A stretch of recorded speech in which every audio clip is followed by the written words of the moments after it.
All right, y'all. So this is Black Ink Crew New York. This is season 6, episode 6. It starts off at 113th, like always. The crew has a conversation about the situation between Donna and the roommate. Ted thinks that, Donna done fucked the roommate. That's why she was acting the way she was acting.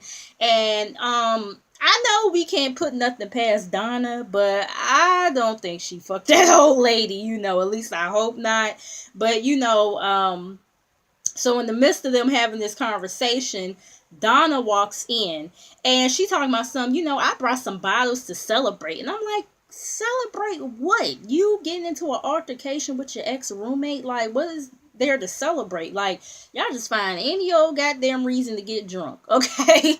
But anyway, so she says how she's gonna put the roommate's information on Backpage and all this other stuff, and I'm like, what's the point? But whatever, Kitty, she starts mocking Sky because Sky isn't there, and she's like, oh, where's the manager at?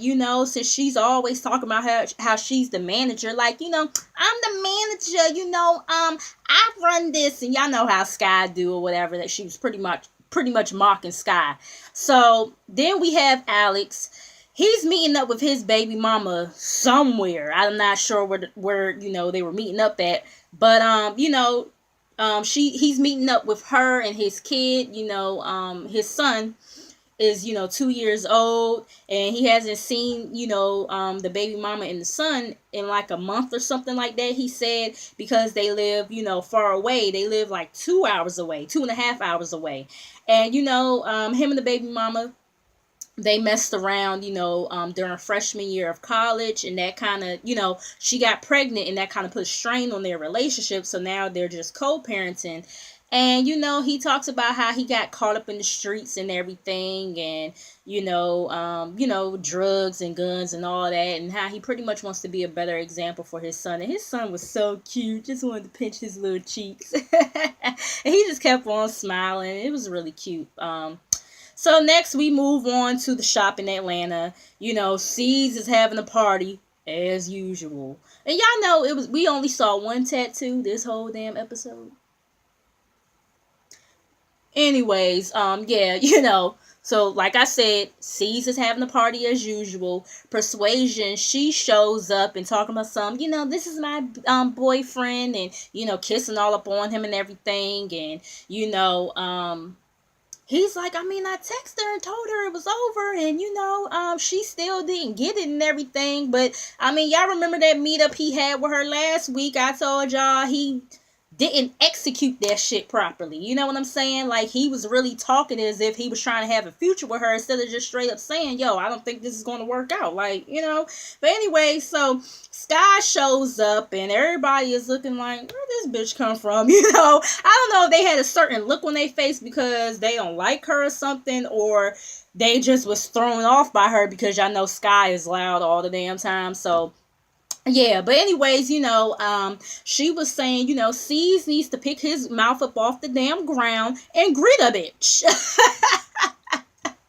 Because, she was hired to manage the Atlanta shop and not 113th, which is true. You know what I'm saying? Even though, yes, C's is the head of all the shops, and so if he is giving you an order, you should kind of follow that. But at the same time, ever since C's done got this Atlanta shop, he act like as if 113th and 125th don't exist. You know what I'm saying? So it's kind of like, yeah, maybe you need to take your ass back up there, okay, and deal with them hooligans. All right, so anyways, he's like, who's in charge of 113th? And she was like, I don't know, I don't care. Atlanta is my home now, so you need to figure that out.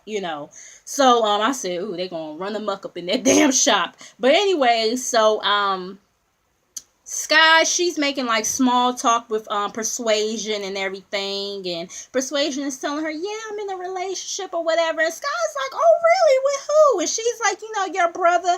And Sky is like, see, this is why C's needs me down here, because he don't even know how to break up with a female properly. And they show a little flashback of him telling Sky about how he was trying to break up with Persuasion and everything. So Sky, she pretty much is like, girl, he got an STD, you need to go get checked, and she walks off. I was like, well, damn, just tell the man business, why don't you? But I guess that was probably the only way to really, make it clear that her and C's is over with. But still, but yeah, just throw that out there and just walk away afterwards,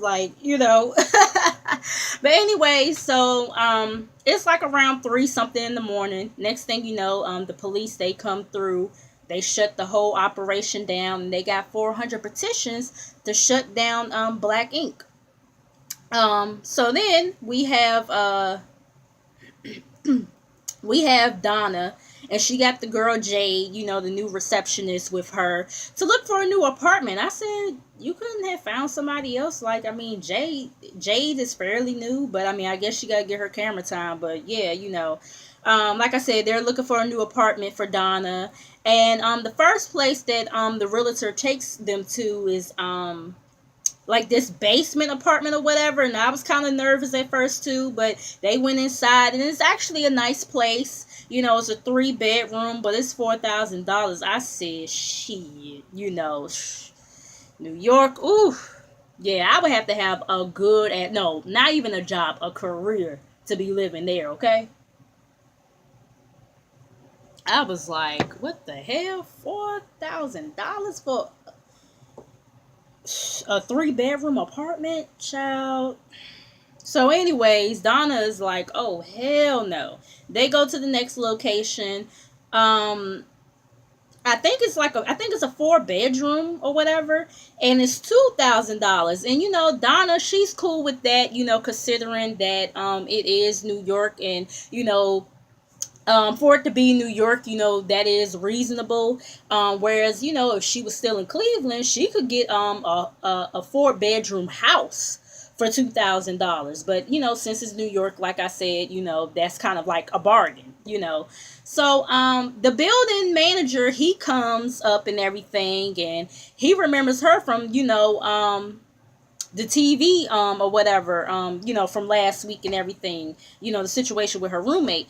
And so he's like, pretty much he can't rent her the apartment because, they try to make sure that they, provide a good environment for everybody that stays there and everything. And she talking about how she gonna get her legal team involved for discrimination or whatever. I said, girl, you got enough money for a legal team? I'm just saying. But anyways, so we're back at 113th. Alex, he comes in, Kitty, Teddy, and Walt, they're there. And, he's looking distressed. And they're like, what's going on with you? What's happening? And, he pretty much tells them that he's on probation for aggravated assault on a police officer. And he also missed the payment, for his probation or whatever. And, he tells us how 2 years before his son was born, he was approached by some cops, and he was smoking a little bit of weed. So he ran off on them, because he didn't want to miss the birth of his son.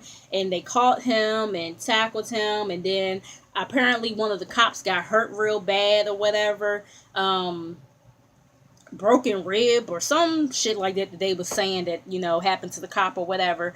So, now he has a felony on his record. And, he feels as though that they're going to try to lock him up. And, Ted is like, you think they're going to lock you up over your first case? And, Alex is like, this is not my first case. You know what I'm saying? And he just feels like he's a target because of his dad. His dad, I guess, was a big time criminal. And, they pretty much, had their eye on him since day one and telling him, he's going to be just like his dad or whatever, this, that, and the third. Ted can relate because of his family history of, the men in his family, going off to prison and everything. So Ted says that he's going to go to court with him and, for moral support or whatever. I'm not too sure about Alex's story because, let's be honest here, he does seem like a menace to society, especially the way he came in on his first episode. But, we know how it can be with, the police and, black men and, even black women, but, Yeah, I'm not too sure yet, so I'm just keeping my eye out on that, that situation. So then we're back in Atlanta. Sky and C's, they go to this, they go to City Hall for like this board meeting or whatever. Um, you know, to dispute the situation that happened at the shop and everything. They thought that they was going to have to, sit in front of a judge, but now that they realize, it's just the citizens of the city and everything, they think that it's going to be a piece of cake. So, Sky, she goes up to talk and everything, and, she talking about some, Atlanta is the shiz naive, on some scrappy type of shit, thinking that's going to win the crowd over, and they just sitting there like, child, please, So, they make complaints about how, they got kids or whatever, and, how they're waking the kids up and everything, before they got to go to school or whatever. And, Sky, she's trying to dispute the situation and she is bombing. So C's has to come up and, smooth things over or whatever, and he's giving this speech and everything, and he's pretty much saying, if we were too loud, you should have just had, came in and told us to keep it down. Which, granted, yeah, they could have at least tried to give them a warning before they just came in and just shut the whole operation down. But C's, you hang with some unruly motherfuckers, Sky being one of them. So, I mean, the noise probably would have got amped right the fuck back up. So, I mean, yeah, but anyway, so he even throws in the fact that, they a black owned business. I said, all right now, because, majority of the people in there was black. I said, better use that black privilege card. But yeah, I wasn't mad at him about that. So he pretty much smoothed things over. So everything is kind of cool. So we're back at 113th. The crew was there. I think it was Walt, Bay, Jade. And was Alex there?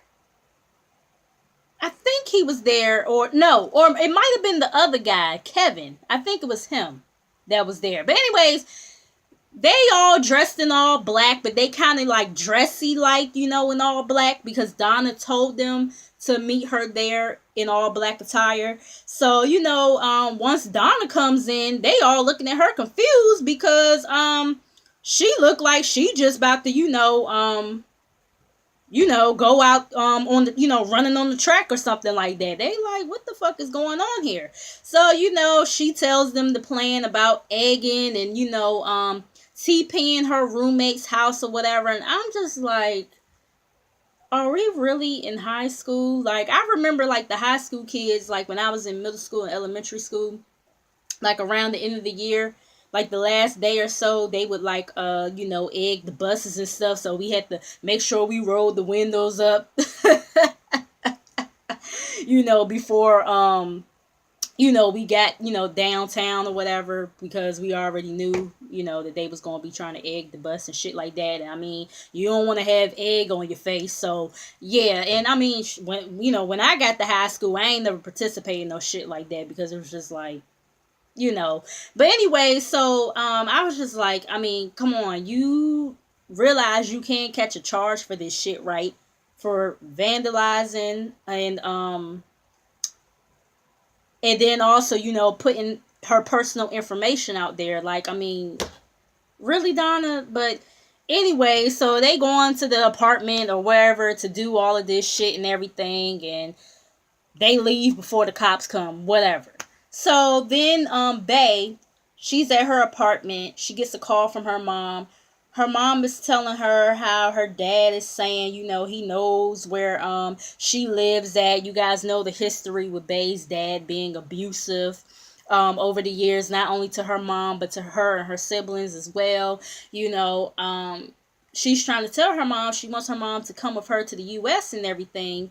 And I guess they lost signal or her mom hung up or something. So Bay is crying, and Rob, he comes in and asking her what's going on, and she's telling him about the conversation, and her dad finding her mom on Facebook, sending her like threatening messages and all this other stuff. And I just really feel bad for Bay when it comes to that situation. And I really just hope for the best outcome for her mom, her and her mom and her siblings. And yeah, that's just some crazy shit for your dad to want to kill all of y'all. Like, that's some fucked up shit, like, for real. But anyway, so then we have Sky and C's. They're at, this retirement home or whatever, because they want to, I guess, continue to, like, be involved in the community after, the situation that happened at the shop. And, they still feel like they kind of have a target on their back. So, Sky comes in loud as usual.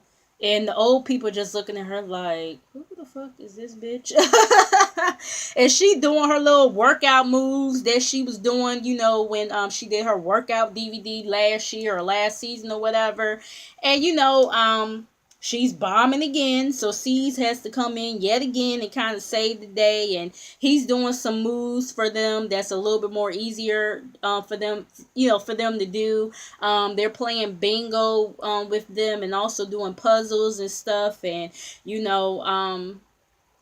C's feels like all of a sudden him doing all this good deed shit that he's a people's person and that he should run for mayor. I said, I'm gonna need for you to pump your brakes, okay? Like, I don't know about all that, you know what I'm saying? But anyways, then we have Alex and Ted.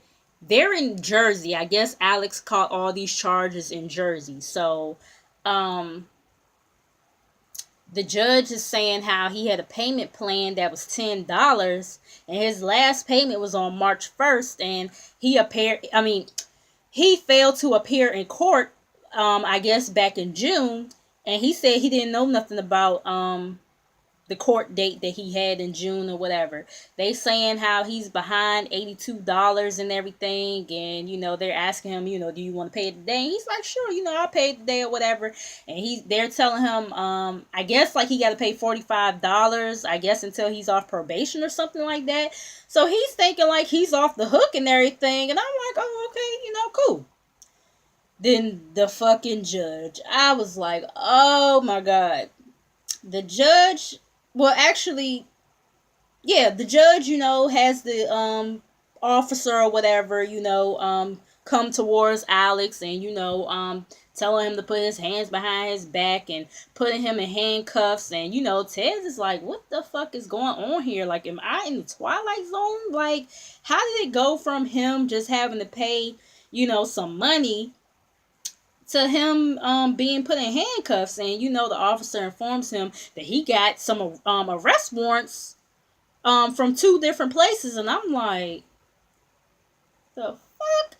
I was like, that's fuck. I was kind of like, damn, on that part, because I felt like the judge really like psyched him out into really thinking that all he had to do was pay this money and stuff like that. And then you just kind of sneak that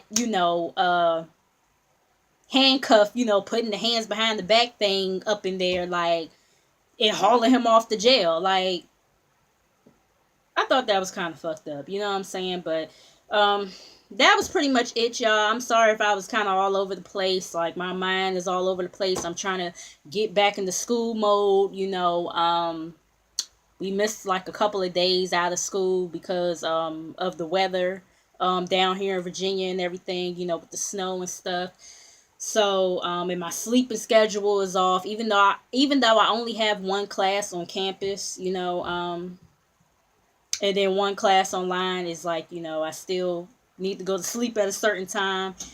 So, yeah, y'all just bear with me. I'm trying to get back into the swing of it. But yeah, y'all, let me stop rambling. Make sure you guys like, comment, and subscribe. Make sure you guys come back. And share here, share there, share every motherfucking where. And I'll see y'all in the next video. Alright, y'all.